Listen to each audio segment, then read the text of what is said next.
106 కీర్తన 33వ వచనం చదువు. 32, 33 చదువు. మెరీబా జలముల యొద్ద వారు ఆయనకు కోపం పుట్టించిరి, కావున వారి మూలముగా మోషేకు బాధ కలిగెను. ఎట్లనగా వారు అతని ఆత్మ మీద తిరుగుబాటు చేయగా అతడు తన పెదవులతో కాని మాట పలికెను. పరలోకపు తండ్రి, కృపగల దేవా, నీ యొక్క కృపలో నన్ను మమ్మను జ్ఞాపకం చేసుకుని నీ తీర్పులు బయలువెళ్ళగా మనుషులు నీతిని నేర్చుకుందురని రాయబడింది.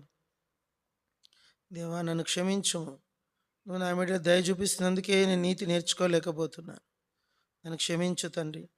దెబ్బలకు లోబడే స్థితిలోకి వెళ్ళకుండా దేవ మాటతోనే నీకు లోబడే స్వభావంలోకి నన్ను తీసుకురండి. ప్రభువా, నీ స్వాస్థ్యం మీద నువ్వు అసహ్యపడే స్థితిలోకి నేను తెచ్చుకోకుండా నన్ను మమ్మను కనికరించండి. ప్రభువా, మొండివారం అయిపోయినాం, మొరటువారం అయిపోయినాం, కఠినలం అయిపోయినాం, ముష్కరులం అయిపోయినాం, మెడవంచని వారం అయిపోయినాం, తిరుగుబాటుదారులం అయిపోయినాం. దేవా, అసహ్యులం అయిపోయినాం, క్షమించు. భయం లేని వారమైనాం, నీ భయం దయచేయం. పోగొట్టుకున్నాం. We are lost so many things in spiritual things. Oh Lord, ఎన్నో ఆత్మ సంబంధమైనవి పోగొట్టుకున్నాం. మమ్మల్ని క్షమించు. చేరి వచ్చిన బిడ్డల కొరకై మీకు వందనాలు. మధ్య మీరు సంచారము చేయమని వేడుకుంటున్నాం. యేసు ప్రభువు పేరిట వేడుచున్నాము తండ్రి. నన్ను ఆశయం అక్కలకు ఆ మ్యాట్ అయిపో, ఆ చిన్న మ్యాట్లు, ఆ చిన్న మాటలు ఆ అక్కకు, ఆ అక్కకు బండల మీద కూర్చున్న వాళ్ళకి అయిపో. మారుతక్కకు, ఆ అక్క పేరు ఏం పేరు, మెరిసక్కకు, ఈ అక్కకు కూడా చాపే, లలితక్కకు కూడా చిన్న చాపలు అక్కడ మూలకు ఉన్నాయి. అందరు పలకండి. వారి మూలముగా మోషేకు బాధ కలిగెను. ఎట్లనగా వారు అతని ఆత్మ మీద తిరుగుబాటు చేయగా. రెండు విషయాలు రాయబడి ఉన్నాయి. మోషేకు బాధ కలిగించారంట, మోషే మీద తిరుగుబాటు చేశారంట. అని అర్థం చేసుకోవాలి. అమ్మకు వచ్చే అక్కకు కింద కూర్చోవాలందరూ నెక్స్ట్ వీక్ నుంచి ఎప్పుడైనా సరే ఇట్లా వీక్లీ మీటింగ్స్కి సైడ్లకు సాపలు వేయండి. కొందరు ఆనుకున్న వాళ్ళు ఉంటారు, వాళ్ళని ప్రేమించాలి మనం. సరే, ఇప్పుడు ఏం నేర్చుకుంటున్నాము? ఇది ఒప్పుకోలు ప్రార్థన. చెప్పండి అమ్మా. కొంచెం లేక నిద్రపోతారు మీరు. చప్పగా కూర్చోబెట్టి మాకు మేము చెప్పుకున్నామనుకో, కొందరు బోధ చేస్తారు. ఏం చేస్తారంటే, నేను వాళ్ళని క్రిటిసైజ్ చేయట్లే, గోడలు చెప్పినట్టు ఉంటుంది. గోడలు చెప్పినట్టుంటే మీరేం చేస్తారు? మంచిగా గురకబెట్టి నిద్రపోతారు. కొంచెం వినాల. మీరు పలుకుతూ ఉంటే మీకు కొంచెం హుషారవుతారు. ఒక విషయం ఏంటంటే, ఇప్పుడు ఒప్పుకోలు ప్రార్థన. ఏం ప్రార్థన? రెండో ప్రార్థన ఏంది? మధ్యరాత్రి సంఘ ప్రార్థన అంటే అంశాల కొరకు. ఏమంతేనా? మిడ్ నైట్ ప్రార్థన ఏంది? ఇప్పుడు ప్రార్థన ఏంటి? మళ్ళా మధ్యరాత్రికి సంఘ కొరకు, పరిచర్య కొరకు, మళ్ళా తెల్లవారుజామున అంశాల కొరకు వర్తమానం. సరే, మంచిది. అయితే ఇప్పుడు ఒప్పుకోలు ప్రార్థన కాబట్టి ఇది వ్యక్తిగత విషయం. ఒరే బేజు కూర్చో, కాబట్టి కూర్చో, గోల చేయదు, కూర్చో. మన జీవితాల్లో మనము ఎక్కువ శాతము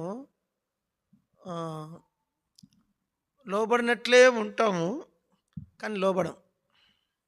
భక్తులంగా వేషం వేసుకుంటాము, నిజమైన భక్తి ఉండదు.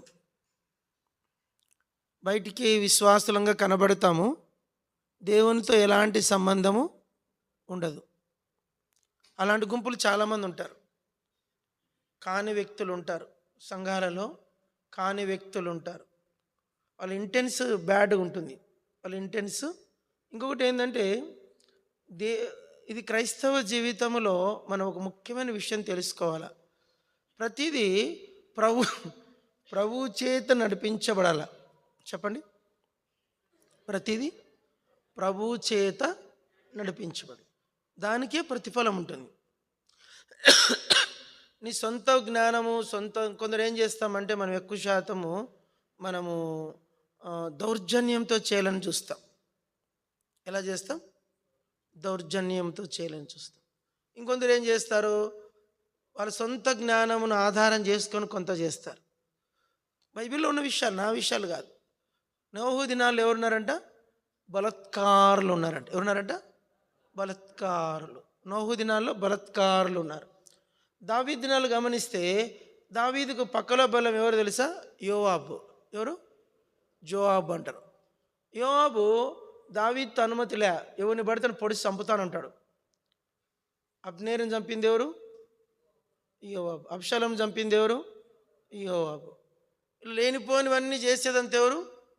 యోవాబు. కాబట్టి దావీదు దగ్గరనే ఒకడున్నాడు. ఎవడు? ఒక సందర్భంలో దావీదుని బెదిరిస్తాడు. సందర్భంలో ఏం చేస్తాడు? ఎలాంటి బెదిరింప? నీకు ఇంతవరకు వచ్చిన కీడులన్నిటికంటే ఎక్కువ కీడు చేస్తా అంటాడు. అబ్షాలోము చంపిన తర్వాత దావీదు ఏడ్చుకుంటూ ఇంట్లో కూర్చుంటే, నువ్వు వచ్చి గనక సింహాసనం వచ్చి కూర్చొని కనబడకపోతే అంటే నీ కొడుకు ఎక్కువ, నీకు మా రాజ్యం ఎక్కువ కాదని అర్థమైపోతుంది. ఇంకా చూడు జాగ్రత్త, నువ్వు కనుక వచ్చి సింహాసనం వచ్చి కూర్చోకుంటే నీకు ఇంతవరకు జరిగిన కీడులన్నిటికంటే ఎక్కువ కీడు చేస్తాడు. అంటే ఇండైరెక్ట్గా దావీదుని ఏం చేస్తున్నాడు? బ్లాక్మెయిల్ చేస్తున్నాడు. దావీదునే భయపెట్టిస్తున్నాడు. దావీదు స్టాండర్డ్ ఎక్కడ? యోవాబు స్టాండర్డ్ ఎక్కడ? వాట్ ఆఫ్టర్ ఆల్ యోవాబు ఏమయ్యాడు? ఆఖరికి కుక్క సావు చచ్చాడు. ఏం సావు చచ్చాడు? కుక్క సావు చచ్చాడు. వచ్చి బలిపీఠం కొమ్ములు పట్టుకున్నా కూడా దేవుడు క్షమించద్దు అని చంపేపడేసి అన్నాడు. కొన్నిసార్లు మనము యోవాబు పరిచర్య చేస్తూ ఉంటాం. ఏం చేస్తూ ఉంటాం? యోవాబు పరిచర్య. కొన్నిసార్లు నోహు దినాల్లో లాగా బలత్కారుల పరిచర్య చేస్తూ ఉంటాం. ఏం పరిచర్య అది? బలత్కారుల. ఏమయ్యారు బలత్కారులు? జలప్రలయంలో నాశనం అయిపోయారు. మీరు గమనించండి, ఆ జలప్రలయ నాశనం తర్వాత ఇంకా మీరు గమనించండి, 10 తరాల వరకు శత్రువులు కనపడలే మనకు. షేమ్, అర్పక్షదు, షేలహు, ఎబెరు, పెలెగు, రయు, సెరుగు, నాహోరు, తెరాహు, అబ్రహాం వరకు ఏం లేరు? శత్రువులు లేరు. వాళ్ళ శబ్దమే లేదు. దెబ్బకు అంత దయ్యం పోయింది. 10 తరాల ప్రజలకు ఏం లేరు? శత్రువులు లేరు. కారణం ఏంటి? జలప్రలయం దెబ్బ. అని నోహు దినాలు ఎవరున్నారు? బలత్కారు. ఇప్పుడు మనం గమనిస్తే మోషే దినాల్లో కూడా ఉన్నారు. ఎవరు వాళ్ళు? కోరహు, అబీరాము, దాతాన్లు. చెప్పండి. కోరహు, అబీరాము, దాతాన్లు. వీళ్ళు ఇంకొకరు ఉన్నారు, మిశ్రిత జనం. ఏం జనం? వీళ్ళు గుంపు. వీళ్ళెవరు? ఇజ్రాయేల్ కాదు. వీళ్ళు ఇజ్రాయేలీలో 10 తెగులు ఐగుప్తుకి ఇచ్చి వాళ్ళు ఒక్క రాత్రిలో విడుదలయ్యి వెళ్ళిపోతూ ఉంటే, అబ్బా మీ దేవుడు గొప్పోడు, మేము కూడా మీ వెంట వస్తామంటే, సరే వీళ్ళు ఇజ్రాయేల్ కొంచెం అంత తెలియదు వీళ్ళకి, వీళ్ళు వస్తే ఇంత ప్రమాదం వస్తుందని. సరే అని చెప్పేసి వీళ్ళని కూడా రానిచ్చారు. వీళ్ళని కూడా చెప్పండి రానిచ్చారు. వీళ్ళ పేరు మిశ్రిత జనం. వాళ్ళు వచ్చి కూర్చొని మిశ్రిత జనము మాంసాపేక్ష గలవారై వాళ్ళు చేసిన పనికి లక్షల మంది చావాల్సి వచ్చింది. అసలు వాళ్ళే చేసినంత మనకు అంత డీటెయిల్గా రాయలే కానీ పరిశుద్ధాత్ముడు మిశ్రిత జనం. ఆ మిశ్రిత జనం ఉంది. కోరహు, అబీరాము, దాతానులు ఉన్నారు. దేవుని భయం లేని జనాంగం ఉన్నారు. ఇలా చెప్పుకుంటూ పోతే 10 గోత్రముల వారు చెడ్డ సమాచారం తెచ్చారు. ఏం సమాచారం? ఇదొక గుంపు ఉంటుంది సంఘంలో. ఏం గుంపు అది? చెడ్డ సమాచారము తీసుకొని ఇంటింటికి తిరిగే గుంపు ఉంటుంది సంఘం. ప్రతి సంఘంలో ఉంటారు. ఈ సంఘములో లేరనేక లేదు, ప్రతి సంఘములో గుంపు ఉంటుంది. ఏ గుంపు అది? చెడ్డ సమాచారం వేసుకొని భుజాల మీద వేసుకొని ఇంటింటికి తిరిగే గుంపు ఉంటుంది ఒకటి. వాళ్ళేం బాగుపడరు. వాళ్ళేం బాగుపడతారని ఊహించుకోకండి. ఏమయ్యారో 10 మంది చెడ్డ సమాచారం చెప్పిన వాళ్ళు ఆ రోజే ఏమయ్యారు? చచ్చిపోయారు. అయినా వీళ్ళకి బుద్ధి రాదు. ఎవరికి? ఇశ్రాయేలుకి. చెడ్డ సమాచారం తెచ్చే వాళ్ళు ఉంటారు. కోరహు, అబీరాము, దాతాన్లు ఉంటారు. మిశ్రిత జనం వీళ్ళందరి మోషేకు చిచ్చు పెట్టేటోళ్ళు వీళ్ళంతా. బంగారం లాంటి పరిచర్య వీళ్ళు చేసిన ఆ దుష్టత్వానికి మోషే కనాన్లో పోకుండా ఆగిపోవాల్సి వచ్చింది. చూడండి, కొన్నిసార్లు వాళ్ళ బుద్ధిహీనతకు తాను బలైపోయాడు. నోహు దినాల్లో బలత్కారులు ఉన్నారు, మోషే దినాల్లో మిశ్రిత జనం ఉన్నారు, దావీదు దినాల్లో ఎవరున్నాడు? యోవాబ్ ఉన్నాడు. ఇంక చెప్పుకుంటూ పోతే ప్రతి తరములో ఉన్నారు. ఇంకా రాజుల గ్రంథంలోకి వెళ్ళిపోతే అసలు మాట్లాడకూడదు. వాళ్ళు భయంకరంగా దేవుని ప్రజలకు ఎంత నష్టం తెస్తారో అంత నష్టం తెస్తారు. దేవుని ప్రజల మధ్యలో అతల్యాలు వస్తారు. దేవుని ప్రజల మధ్యలో ఎవరామె మహాతల్లి, ఏం పేరు యెజబేలు, ఆ మహాతల్లి వచ్చేది. ఇంకెవరు వస్తారు? ఇంక చెప్పుకుంటూ పోతే ఒక్కొక్కరు ఒక గుంపు వస్తారు. కాబట్టి నెహెమ్యా దినాల్లో కూడా ఉన్నారు. చెప్పండి, ఎవరు వాళ్ళ పేరు చెప్పండి చూద్దాం. టోబియా సన్బల్లటు. ఏం పేరు? టోబియా సన్బల్లటు. పాపం మూలిగే నక్క మీద తాటి పండు పడినట్లుగా ఆ నెహెమ్యా ఏదో తిప్పలు పడి ఎంత ప్రయాసపడి కిస్లేవు మాసం నుంచి నీసా మాసం వరకు ఉపాస ప్రార్థనలు చేసి దేవుని దగ్గర బలం పొంది మందిరం కడదాం అనుకుంటే టోబియా సన్బల్లటు ఎవరు? వీళ్ళు కూడా మిశ్రిత జనమే. వీళ్ళు ఇజ్రాయెల్ లెక్కలోకి రాలేదంట. చెప్పండి, వీళ్ళు ఏం రాలేదు? లిస్ట్ అవుట్లోకి వచ్చారా? ఎప్పుడైనా చదివితే కదా నెహెమ్యా గ్రంథం, ఎప్పుడైనా చదివితే అప్పుడు తెలుస్తుంది. ఇంకా మీరు కూడా చౌరస్తాలు అంబేద్కర్ బొమ్మలాగా ఉంటారు. లేకుంటే చౌరస్తాలు అంబేద్కర్ బొమ్మలు చాలా ఉంటాయి. ఎక్కువ సభ్యులు అమ్మేది అవే కదా. అంబేద్కర్ బొమ్మ ఊరు కూడా ఉంటుంది, అంబేద్కర్ బొమ్మ. ఇంకా వాళ్ళతో సమానం. మీరు కూడా వాక్యం చదవకపోతే మీరు కూడా ఏమవుతారు? ఒక విధమైన విగ్రహాలు అయిపోతారు. ఏమవుతారు? వాక్యం చదువుకుంటే ఏమవుతారండి? ఐడియల్స్ అయిపోతారు, స్పిరిచువల్ ఐడియల్స్ అయిపోతారు. ఇలాంటి వాళ్ళందరూ వచ్చి పెత్తనాలు చేస్తారు. ఇక్కడ కాదులేండి, మామూలు జనరల్ చెప్తున్నారు. ఇలాంటి వాళ్ళందరూ గుంపులు అవుతూ ఉంటారు. వీళ్ళందరూ ఎవరంటే చెడ్డ సమాచారం మోసుకొని తిరిగేవాళ్ళు. ప్రతి సంఘం. ఇది నేను కర్మేల గురించి చెప్పట్లే, బైబిల్ గురించి చెప్తున్నా. ఇప్పుడు చెప్పండి, నోహు దినాలు ఎవరున్నారు? బలత్కారులు. మోషే దినాలు ఎవరున్నారు? మిశ్రిత జనం. దావీదు దినాలు ఎవరున్నారు? యోబు. నెహెమ్యా దినాలు ఎవరున్నారు? సన్బల్లటు, టోబియాలు. పౌలు దినాల్లో కూడా ఉన్నారు. చెప్పండి, పౌలు దినాలు ఎవరున్నారు? దేమా, హుమనైను, అలెగ్జాంద్రు అని కంచరివాడు నాకు బహుకీడు చేసెను. దేమా ఇహలోకముని విడి ప్రేమించి నన్ను విడిచి వెళ్ళిపోయాను. ఆ హుమనైన్ అనేవాడు సంఘమును బద్దలు చేసిన వారు గుంపులోకి చేరాడంట. సంఘాన్ని బద్దలు చేశాడు. ఎవడు? హుమనైను, అలెగ్జాంద్రు. ప్రతి పౌలు దినాల్లోనే పౌలుకే ఉన్నారు. హుమనైను, అలెగ్జాంద్రు, దేమా సంఘాన్ని కీడు చేయాలి కానీ తాను కీడు చేసుకున్నాడు. ఈ హుమనైను, అలెగ్జాంద్రు మాత్రం పౌలు ఒక మాట రాశాడు, నేను వారిద్దరిని సాతానుకు అప్పగిస్తున్నాడు. ఏం చెప్పాడు? నేను వారిద్దరిని. చూడండి, దేవుని పౌలు వెంట వండుకుంటూనే పౌలు సేవకు గొప్ప నష్టం తెచ్చినారు హుమనైను, అలెగ్జాంద్రులు. యోహాను దినాల్లో కూడా ఉన్నాడు దియోత్రెఫే. ఏం పేరు అని పేరు? చెప్పండి. ఎప్పుడైనా పలికితే కదా దియోత్రెఫే, ఎప్పుడైనా చదివితే కదా. 3వ యోహాను పత్రిక చదివితే మీకు తెలుస్తుంది. వస్తేమే పోతే అటెండెన్స్ కోసం వచ్చేటోళ్ళు కొందరు ఉంటారు. దియోత్రెఫే వీడెవడు? వాడు పరిశుద్ధుల హృదయాలకు గాయం రేపాడంట. వాని ద్వారా ఎంతో పని నష్టమైందని యోహాను రాశాడు. కానీ ప్రతి కాలములో ప్రతి దైవజనుని సేవకు ఎవరున్నారు? ఆటంకపరిచే ఒక గుంపు ఉంటుంది. కాబట్టి మనము విశ్వాసులముగా సంఘములో చేరినంత మాత్రాన కాదు, నా ద్వారా దేవుని పని ఏం కావద్దు, నష్టము జరగకూడదు. నేను ఆ చెడ్డ సమాచారం తెచ్చేవారి గుంపులోకి నేను చేరకూడదు. నేను ఆ ఎంబ్రే గుంపులోకి చేరకూడదు. నేను హుమనైను, అలెగ్జాంద్రు గుంపులోకి చేరకూడదు. ఆ మిశ్రిత జనం గుంపులోకి ఏమనితే అప్పుడే నిద్ర స్టార్ట్ చేసింది అక్క. మిశ్రిత గుంపులోకి చేరకూడదు. ఆ బలత్కారుల గుంపులోకి, సంఘంలో కూడా బలత్కారులు ఉంటారు, దౌర్జన్య పరులు. ఏం పేరు వాళ్ళ పేర్లు? దౌర్జన్యం.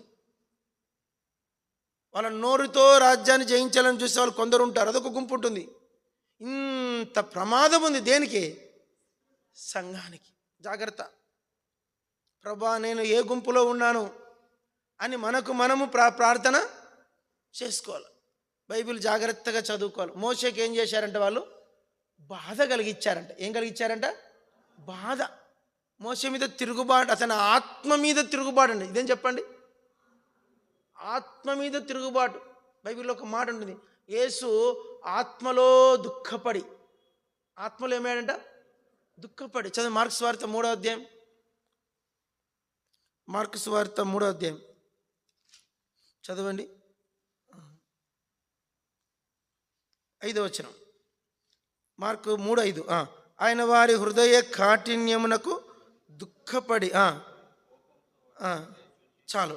ఏమంటే వారి హృదయ కాఠిన్యమునకు ఆయనకి ఏం కలిగిందంట? దుఃఖం, ఏడుపు వచ్చిందంట. ఎంత ఒక నిజంగా కొన్నిసార్లు సంఘము అభివృద్ధి చెంది కూడా దుఃఖపడే వాళ్ళు కొందరు ఉంటారు. చెప్పండి, ఉండరా అండి? ఉండరు చెప్పండి.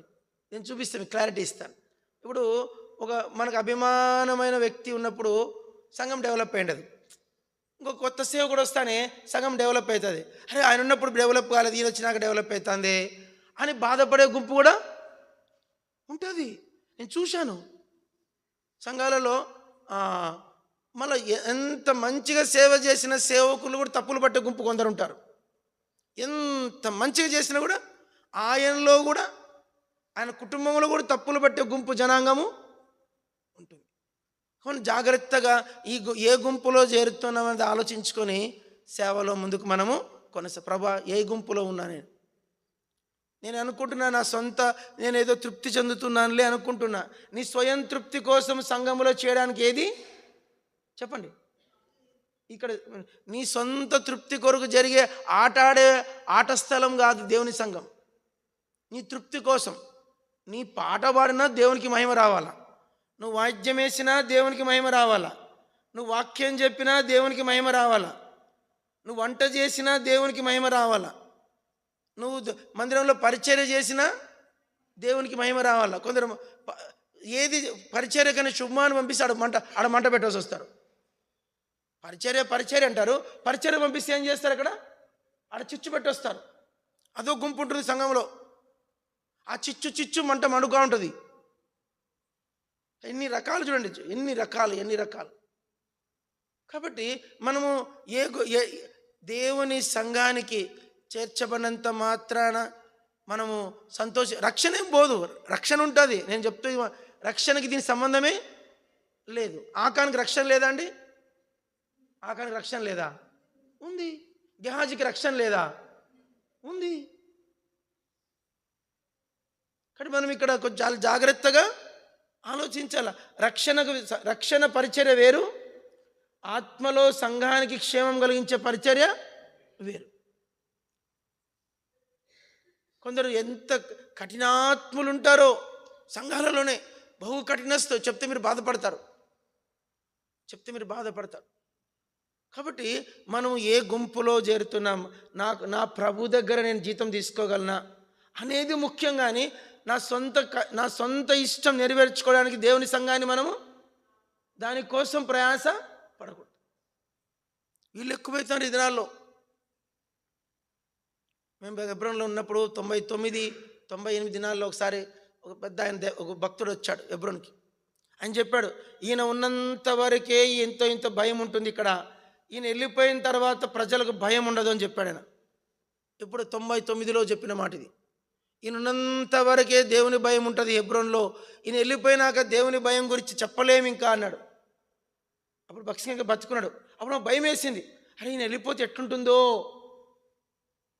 నిజంగా భక్సింగ్ గారి దినాల్లో నిజంగా ప్రజలకు దేవుని భయం అంత ఇంత కొంత ఉన్నింది, ఆ క్రమం ఉన్నింది. ఇప్పుడు మనం హెబ్రోన్ గురించి మాట్లాడిన అర్హత మనకు లేదు. మన గురించి, మన లోకల్ చర్చ్ గురించి మనం ఆలోచించుకోవాలి. ప్రభా నా సంఘములో నా ద్వారా దేవుని భయం ఉందా? నిన్ను బట్టి సంఘం క్షేమం కలగాలి. సంఘానికి ఏం కలగాలి? నిన్ను బట్టి సంఘానికి క్షేమం కలగాలి. నీ ద్వారా ఆత్మలు రావాలి, నీ ద్వారా పరిచర్యలో వికాసం. ఓ పాట ఉంది, వికసించే విశ్వాసము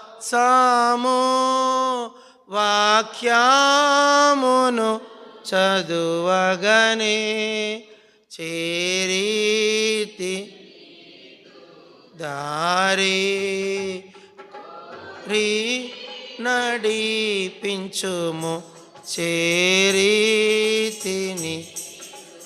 దారి కోరి నడిపించుము ప్రియ యేసుని చితివే ప్రియమా. కాబట్టి మనం ఆలోచించాలి. ప్రభు చిత్తమైతే ప్రభా నా ద్వారా ఏమి నష్టం జరుగుతుంది. ఇప్పుడు ఇదెందుకు ఇవన్నీ కఠినమైన మాటలు ఇవి. ఎందుకు ఈ కఠినమైన వర్తమానం చెప్తున్నానంటే, ప్రభా నా ద్వారా ఏమైనా సంఘానికి నేనేమైనా హాము కలిగిస్తున్నానా, నా మాట ద్వారా, నా పరిచర్య ద్వారా, నా ప్రవర్తన ద్వారా, నా యొక్క నడవడి ద్వారా, నా కుటుంబం ద్వారా ప్రభా ఏదన్నా ఉంటే నాకు చూపెట్టు, క్షమించు. చెప్పు, చూపించనలా, క్షమించనలా. ప్రభా నేను ఈ సంఘానికి వచ్చి దోషం కట్టుకునే వ్యక్తిగా నేను ఉండకూడదు.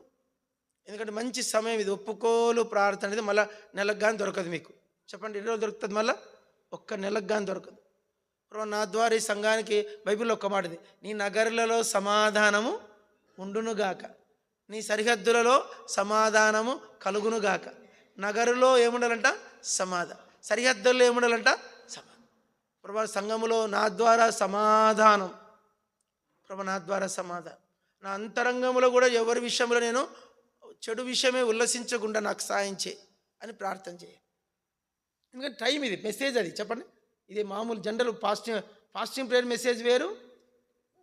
ఒప్పుకోవాలంటే ఏదో ఒప్పుకోవడం అంటే ఒప్పుకోవడం కాదు. చాలామంది చేసే తప్పు ఏంటంటే, ఒప్పుకుంటాం, శుభ్రంగా ఒప్పుకుంటాం, మళ్ళీ అదే స్వభావంతో జీవిస్తాం. విరిగా పగలగొట్టబడట్లా, మెత్తగా అవ్వట్లే. చెప్పండి, పగలగొట్టబడాలా, మెత్తగా అవ్వాలి. అలా మెత్తగా అవ్వకుండా పగలగొట్టబడకుంటే ప్రభువుకు మహిమ రాదు. ప్రభువుకి ఏం కలగదు? మహిమ రాదు. కాబట్టి ఈ విషయం మనము చాలా జాగ్రత్తగా ముందుకెళ్ళాలి. సరే, ఇంకొక మాట ఇక్కడ రాయబడింది. మోషే ఆత్మ మీద ఏం జరిగిందంట? తిరుగుబాటు. ప్రభా మోషే అంటే నేనుగా సేవకుని కాదండి, పరిశుద్ధాత్ముడే. చూడండి, వారు మోషేలోను మేఘములోను ఎర్ర సముద్రములోను బాప్తిజం పొందిరు ఉందన్నమాట. అంటే మోషే దేని గుర్తు ఇక్కడ? యేసుక్రీస్తు. సముద్రము అంటే క్రీస్తు రక్తం, మోషే అంటే తండ్రి అయిన దేవుడు, మేఘం అంటే పరిశుద్ధాత్ముడు. అంటే తండ్రి కుమార పరిశుద్ధాత్మ ముగ్గురిలో వాళ్ళు బాప్తిజం తీసుకున్నారు. ఇక్కడ మన సంఘములో దేవుని ఆత్మ మీద మనం ఎక్కడన్నా తిరుగుబాటు చేస్తున్నామా అని మీకు మీరు ప్రశ్నించుకోవాలి, నాకు కాదు. అమ్మ నిద్రపోదక్క. మొదటిగా రెండో విషయంకి వెళ్ళిపోదాం. చదవండి, యెషయా గ్రంథం 63. నిద్రపోదండమ్మా ప్లీజ్ అమ్మ. యెషయా గ్రంథం 63 తీయండి. మంచిగా దద్దోజనం తినొచ్చి కూర్చుందక్క. చదవండి, యెషయా గ్రంథం 63 తీయండి. 63:16 చదవండి. 63:10. యెషయా 63:10 చదవండి. అయినను వారు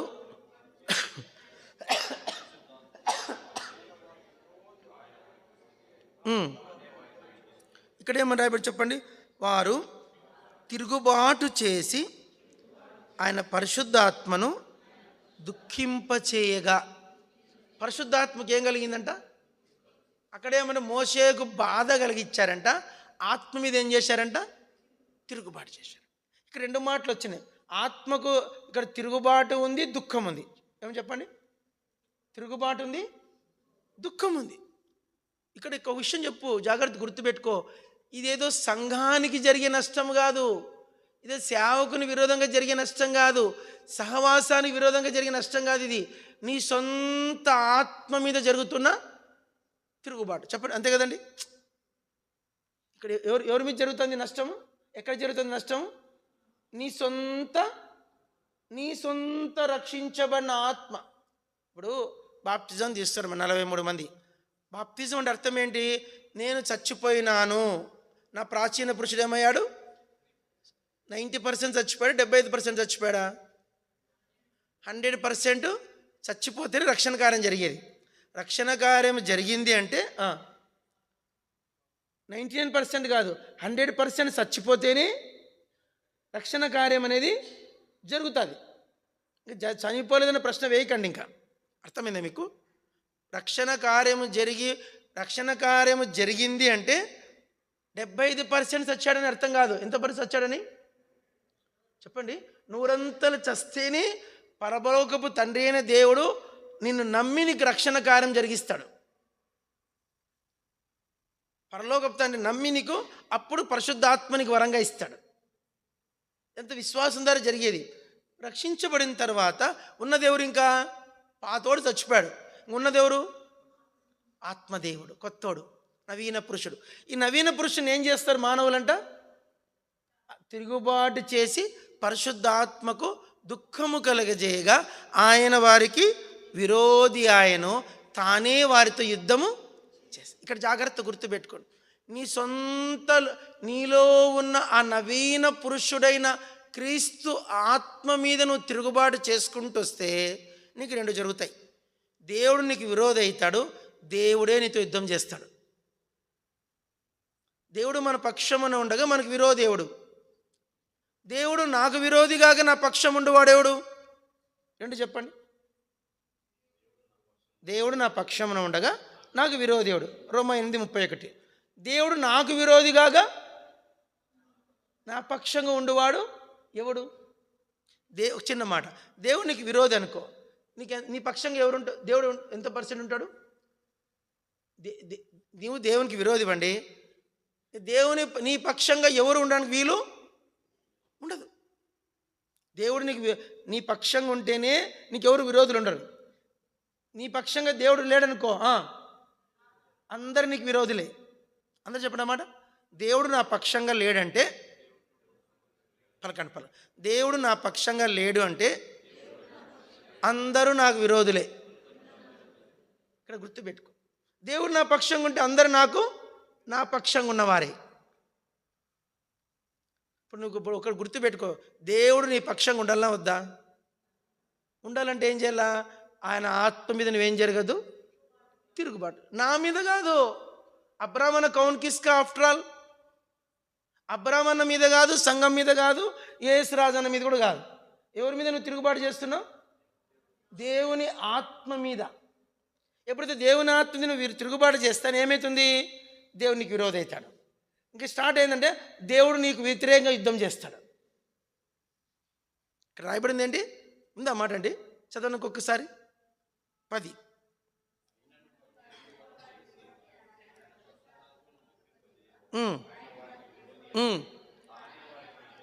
తానే వారితో, ఇదొకటి గుర్తుపెట్టుకోండి.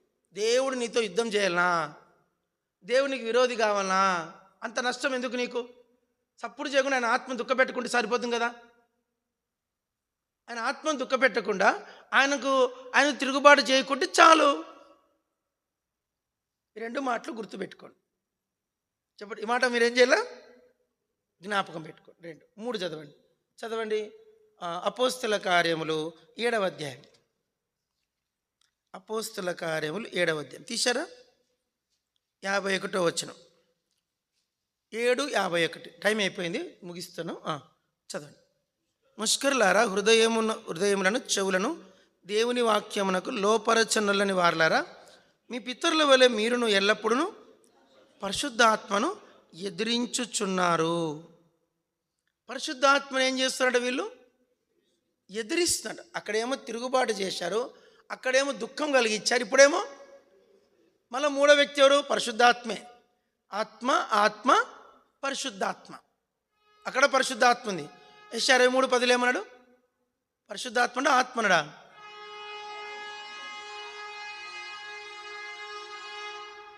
యెషయా 63:10 పరిశుద్ధాత్మ అనుంది. యెషయా 63:10 ఏముందమ్మా? పరిశుద్ధ ఆత్మ వేరు, పరిశుద్ధాత్మ వేరు. ఇక్కడ ఏమన్నా మళ్ళీ యెషయా అపోస్తల కార్యము 7:51 ఏమన్నాడు? పరిశుద్ధాత్మను ఎదిరించుచున్నారు. ఆత్మనంట ఎదిరిస్తారంట. ఎదిరింపు, ఆత్మ మీద ఎదిరింపు జరుగుతుందంట. కాబట్టి మనము అలాంటి వాళ్ళకు పేరు పెట్టాడు పరిశుద్ధాత్ముడు. ఏం పేరు పెట్టాడు? ముష్కరులు. ఏం పేరు? ముష్కరులు అంటే ఏంటి? హృదయములను చెవులను దేవుని వాక్యమునకు లోపరచునలని వారు. అమ్మ చెప్పండి అమ్మ, ముష్కరులు అంటే ఏం చెప్పమ్మా? హృదయమును చెవులను దేవుని వాక్యమునకు హృదయమును చెవిని ఏం చేయాలంటే మనం దేవుని వాక్యానికి లోపరచాలంట. చెవిని దేవుని వాక్యానికి లోపరుచుకునే శక్తి మనకి రావాలా. చాలామంది యవనస్తులు పెద్దలు చాలామంది వాక్యం వినరు. చెప్పండి, వాక్యం వినరు, వాక్యం చదవరు. వాక్యములో ఉన్న ఆత్మదేవుడు మాట్లాడడానికి చెవి ఇవ్వరు. ఏదో ఊరికే చదువుతారు, ఊరికే చదువుతారు. కానీ ఆ చదివేటప్పుడు ఆత్మదేవుడు చెవితో మాట్లాడతాడు. నాతో ఈ వాక్యం మాట్లాడుతున్నప్పుడు నీతో ఎందుకు మాట్లాడదు? చెప్పండి. ఏం తమ్ముడు, నాతో వాక్యం మాట్లాడుతుంది లేదు చెప్పండి, మీరు చెప్పండి. నాతో మాట్లాడింది బోధ చేస్తానా? ఈ బోధ చేస్తున్నంటే అర్థం ఏంటి? నాతో దేవుని వాక్యము మాట్లాడగలిగితేనే బోధ చేస్తా. నాతో మాట్లాడిన వాక్యం నీతో ఎందుకు మాట్లాడదు? నువ్వు చదివేటప్పుడు నీ వాక్యం ఏం కావాలి? నీతో మాట్లాడాల. నీతో మాట్లాడట్లేదంటే నీ చెవిని దేవుని వాక్యానికి నువ్వేం చేయట్లే, లోపరచట్లే. ఎప్పుడైతే వాక్యమునకు చెవి లోపరదో హృదయము కఠినమైపోతుందండి. ముష్కరుడు, ఏం పేరు? ముష్కర అంటే అర్థమైందంటే మెడవంచనుడు. తెలుగులో ఒక సామెత ఉంది, మెడ బలిసినోళ్ళు. ఏమంటారు? కొందరు మెడ బాగా బలిసి ఇట్లా దిగుతుంది, కొవ్వు దిగుతుంది దిగుదండి. కొందరు అని వారి కళ్ళకు కొవ్వు పట్టిందిరా అంటారు. కళ్ళకి ఏం పడుతుందంట? బైబిల్లో ఉందన్నమాట. వాళ్ళ కన్నులు కొవ్వు చేత మెరకలై ఉన్నవి. అంటే కళ్ళకు కొవ్వు బట్టి కళ్ళకు మరకలు వస్తాయంట. బైబిల్ చెప్తుంది, నా మాట కాదు. కళ్ళకు కొవ్వు పడుతుంది, మెడకు కొవ్వు పట్టడం అంటే ముష్కరుడు అని అర్థం. వాడికి ఏం పట్టింది? కొవ్వు ఎక్కడ పట్టింది? మెడకు పట్టింది. మెడకు కొవ్వు పట్టినోడు మెడ వంచాడు. మెడ వంచాలంటే అర్థం ఏంటయ్యా? మెడకు ఏం పట్టింది? కొవ్వు పట్టింది. ఈ కొవ్వు పడితే పర్లే, ఆత్మ మెడకు కొవ్వు పట్టింది. ఏం కొవ్వు? ఎక్కడ పట్టింది కొవ్వు?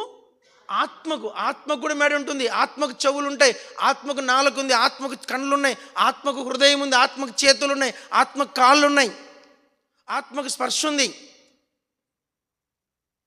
ఆత్మ మెడకు ఏం పట్టింది? నీకు కొవ్వు పట్టింది.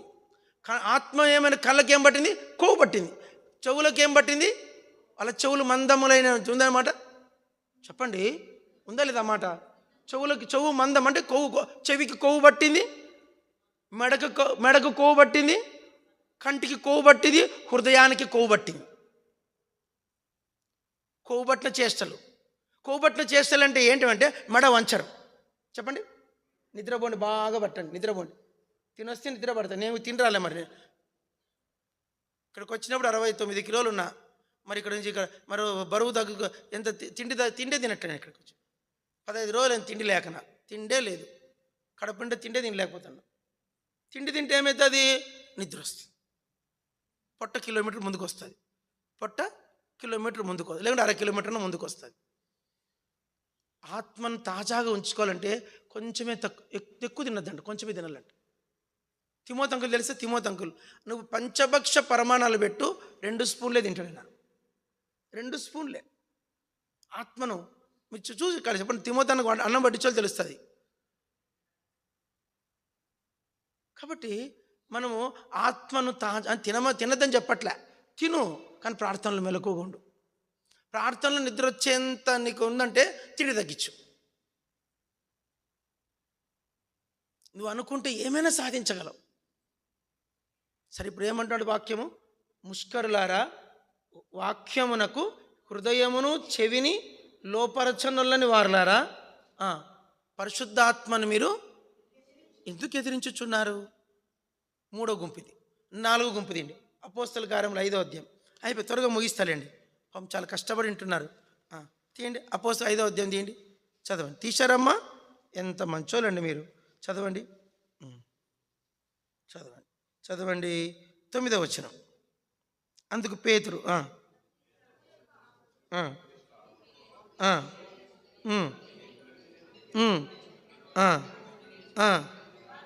అందరు చెప్పండి, ప్రభు యొక్క ఆత్మను.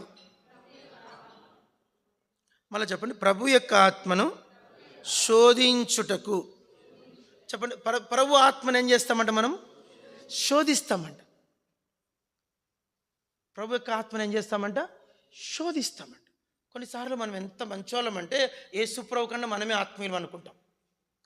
యేసుప్రభుకి ఏం తెలియదు. యేసుప్రభు చాలా అమాయకుడు. పాపం యేసుప్రభుకి ఏం తెలియదు. యేసుప్రభు ఏమిటి? అమాయకుడు. మనకు అన్నీ తెలుసు అనుకుంటాం. బైబిల్లో కూడా ఉందన్నమాట, దేవుని కంటే సుఖానుభవం గలవారంట. ఏమంటే వాళ్ళు దేవుని కంటే కూడా సుఖానుభవం గలవారు. అంటే దైవికమైన విషయాల కంటే శరీర సుఖాలకు ఎక్కువ ప్రాముఖ్యత ఇచ్చేవాళ్ళు.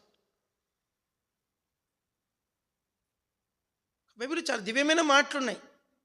కాబట్టి మనము నేర్చుకోవాలా, మనం మాట్లాడే ప్రతి మాట అది దేవుని యొద్ద నుండి వస్తుందా?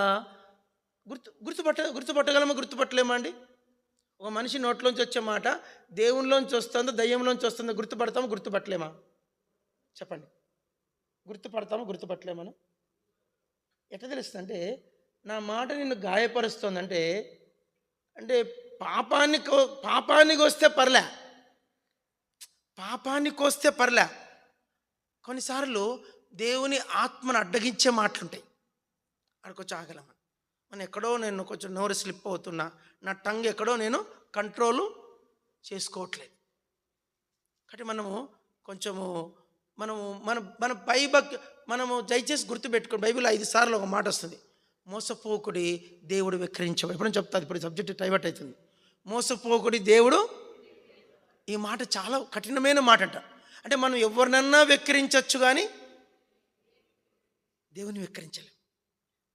మనుషుడా, నువ్వేమి పంట కోసేదవో అదే పంట. నువ్వు దుష్టత్వాన్ని విత్తుకుంటే అదే దుష్టత్వం కోసుకుంటావు. నువ్వు మంచి విత్తుకుంటే మంచి. విసుగక అల్లయక మేలు చేసితిమేని తగిన కాలమందు అల్లయక మేలు చేసితిమేమి, అల్లయకుండా మేలు చేయాలంట. తగిన కాలమందు పంటకు వస్తావు. ఇప్పుడు పంట అనేది ఇప్పటికిప్పుడు రాదు, ఆత్మీయమైన పంట. నువ్వు విత్తుకుంటూ పో, తగిన కాలం అని ఏం జరుగుతుంది? పంటకు వస్తాం.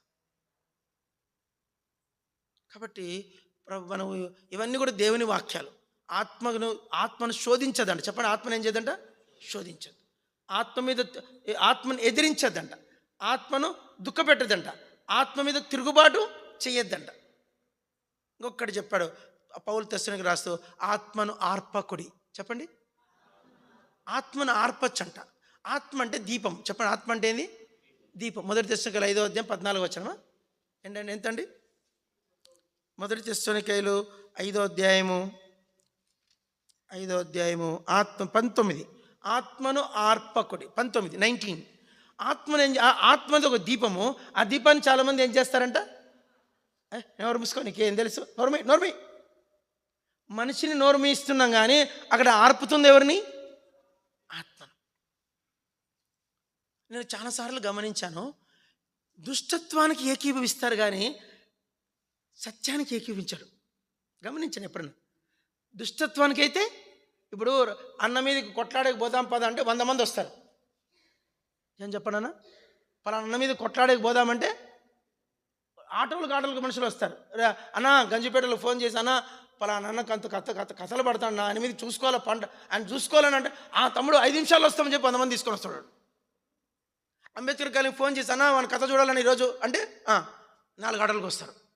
చెడుతనానికి ఏకీభించడం ఎంత బాగా జరుగుతుంది. అదే సత్యం. ఆ తమ్ముడు పాపంలో ఉన్నాడు, రాత్రి మన ప్రార్థనలు గడపాలా రండి అంటే ఎంతమంది వస్తారు? ఒక్కరన్నా వస్తారా? తమ్ముడు జంషెడ్లో తమ్ముడు బలహీనంగా ఉన్నాడు ఆత్మీయంగా, ఆ తమ్ముని మనం ఆత్మీయతలో చెడుతనంలోంచి లాగాలంటే ప్రార్థన చేద్దాం, అలాంటి పేరు పోదాం తమ్ముడు అంటే ఎంతమంది వస్తారు? అంబేద్కర్ గారి నుంచి ఒక్కడు రాడు. అదే విశ్వాసం. గుర్తుపెట్టుకో, చెడుతనానికి నువ్వు ఏకీభవిస్తున్నావు అంటే ఎక్కడో నువ్వు దేవుని అమ్మేశావని అర్థం. యేసుప్రభువు నేటికి ఎంతోమంది క్రైస్తవులు ఇస్కరియోతు యూదాలాగా అమ్ముతూనే ఉన్నారు, శీలం కోల్పోతూనే ఉన్నారంట. భౌతిక దేహానికి ఎట్లా శీలం ఉంటుందో ఆత్మదేహానికి కూడా ఏముంటుంది? శీలం ఉంటుంది. ఆ శీలాన్ని నమ్ముకునే వాళ్ళు ఆత్మ సంబంధంగా పాపానికి నువ్వు దాసుడు అవుతున్నావంటే నీ ఆత్మీయ పురుషుని ఏం చేసుకుంటావు నువ్వు? బైబిల్ అమ్మంటుంది, ఆత్మలో చెరచబడి. ఏమంట? ఆత్మను చెరచాలనేదే సైతానికి ఆశ. సైతాను కంకణం దేని కట్టుకుని చెప్పండి? నీలో ఉన్న ఆత్మపురుషుని ఏం చేయాలనేది చెరచాలనేది. హృదయమందు వారు చెరపబడి. కాబట్టి మనం ప్రభువా నా ఆత్మను శత్రువు ఏం చేయకూడదు, చెరచొద్దు. వాడు నా ఆత్మ మీద అత్యాచారము, ఆ మాట అర్థమవుతుంది మీకు? భౌతికమైన అత్యాచారం జరిగింది పొద్దున్నే పేపర్లోకి వస్తుంది, పలానా అమ్మ పలానా జరిగిందంట ఇట్లా అని. పొద్దున్న పేపర్కి వచ్చే అత్యాచారాలు వేరు, ఆత్మ మీద జరుగుతున్న అత్యాచారాలు. నీ ఆత్మను శత్రువు అత్యాచారం చేస్తూనే ఉన్నాడు. జరగట్లేదండి? ఏమయ్యా జరుగుతుందో లేదు చెప్పండి. అది మనం గుర్తుపట్టాలి. కాబట్టి ప్రభా నా ఆత్మ ఎట్లా ఉంది, నా ఆత్మకు శీలం ఉందా, ఆత్మలో నేను పరిశుద్ధంగా ఉన్నానా, ఆత్మ నేను తిరుగుబాటు చేస్తున్నా, ఆత్మను ఆర్పుకుంటున్నానా? ఆత్మను ఆర్పేస్తే ఏముంది, కటిక చీకటి. ఏమన్నా అంబేద్కర్లో ఒక మాట, ఇదే వర్తమానం చెప్తూ వచ్చాను.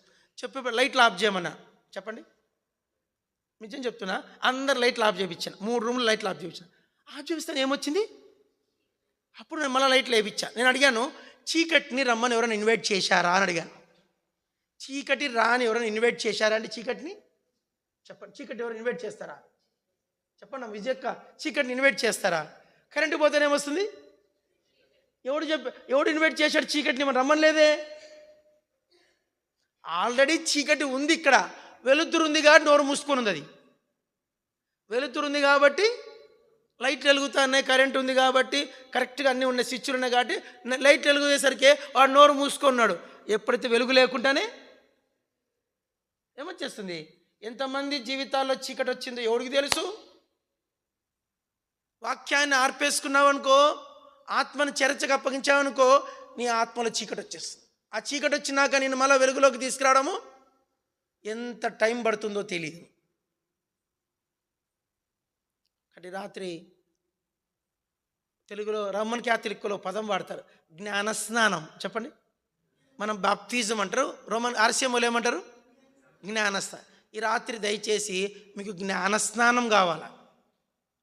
వాక్యమే వాక్య జ్ఞానస్నానం. అయ్యో దేవ, వాక్యములు ఇంత లోతుందా? నేను మిశ్రిత జనమా, నేను బలత్కారినా, నేను యోవాబునా, నేను సన్బలుటు టోబియానా, నేను హుమనైను అలెక్సాంద్రనా? ప్రభు నాకు చూపెట్టు.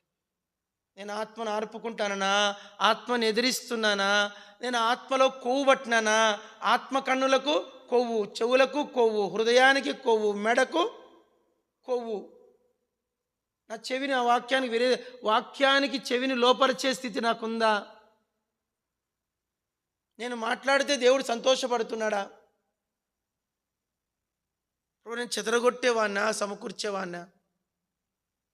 ఇవన్నీ ఆలోచించుకొని మనం దేవుని దగ్గర పశ్చాత్తాపం పడాలి. ఇది ఎవరికో సంబంధించింది కాదు, ఇది సంఘానికి సంబంధించింది కాదు, ఈ వర్తమానము దేవునికి సంబంధించింది కాదు, సహవాసానికి సంబంధించింది, ఇది వ్యక్తిగతంగా నీకు సంబంధించింది. ఈ మెసేజ్ సంఘానికి కాదు, సహవాసానికి కాదు. ఎవరు చెప్పింది ఈ మెసేజ్? ఇప్పుడు నేను చెప్పండి, వ్యక్తిగతంగా నీకు చెప్పాను. ఉన్నీళ్ళు కొట్టొద్దు ఉన్ని ఎత్తుకో ఎవరో పాపం. వెయిట్ కొట్టదు రోహి బుచ్చమ్మ కొంచెరా ప్రార్థన చేసుకుందాం. మోకరించా ముందు అంశాలు ఏం చేయకండి. ప్రభు అబ్రాహ్మ అన్న జబ్బు కోసం, జలుబు కోసం కాదు, మీ వ్యక్తి. అమ్మ ఎత్తుకోబమ్మ, ఎత్తుకో ఏం పర్లే, పసిపిల్లలు కదా, కొట్టదు. నెమ్మది ఎత్తుకోమ్మా, ఎత్తుకొని ఎత్తుకోమ్మ, ఏం పర్లేదు, తప్పులేదు. మా పిల్లలు ఇంతకన్నా ఘోరంగా చేసినారు మా పిల్లలు. వినండి, నెమ్మది కొద్దిసేపు బుచ్చమ్మకి. రోహి అమ్మమ్మ దగ్గర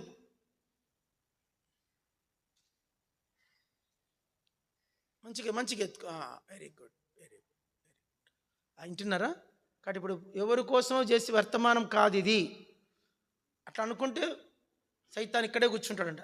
ఈ మెసేజ్ అంతా అన్నకి, ఈ మెసేజ్ అంతా ఇయ్యక్కకు, అట్లా అనుకోవద్దు. అదే దురాత్మ. ప్రభా నా ఆత్మను పరిశుద్ధంగా ఉంచుకోవాలి. నేను ఈ రాత్రి నుంచి మళ్ళీ కొత్త జీవితం నేను స్టార్ట్ చేయాలా? నాలో తప్పులుంటే చూపెట్టు ప్రభా. నేను ఏ గుంపులో ఉన్నాను నాకు చూపెట్టు, నన్ను దర్శించు ప్రభా. నేను నా హృదయాన్ని కఠినము చేసుకోకుండా నాకు సాయం. వ్యక్తిగతంగా కొద్దిసేపు ప్రార్థన చేయండి. టైం దండిగా ఉంది. ఎవరు చేసినా 3 నిమిషాలే చేయాలి. 2:30 నిమిషము, 3 నిమిషాలు. 1 నిమిషం చేయకండి, అదే ప్రార్థన కాదు. దాన్ని ప్రార్థన అనరు. 1 నిమిషం చేసి దాన్ని ప్రార్థన అనరు. కనీసం 3 నిమిషాలన్నా చేయాలి. 2.5 మినిట్ వ్యక్తిగతంగా చేయండి. తర్వాత మేము సంఘ ప్రార్థన మెసేజ్ మళ్ళీ ఉంటుంది. టైం ఇప్పుడు 11 అయింది. ఒక చరణం అంట పాడదాం. లేచి నిలబడితే ఒక చరణం. ప్రభు యేసు నా రక్షక, నొసగు కన్నులు నాకు నిరతమునే నిన్ను చూడ. ఓపిక లేని కూర్చోవచ్చు. ప్రభు యేసు నా నొసగు కన్నులు నాకు నిరతమునే నిన్ను చూడ. అల్ఫాయు నీవేమో గయు నీవే, అల్ఫాయు నీవే,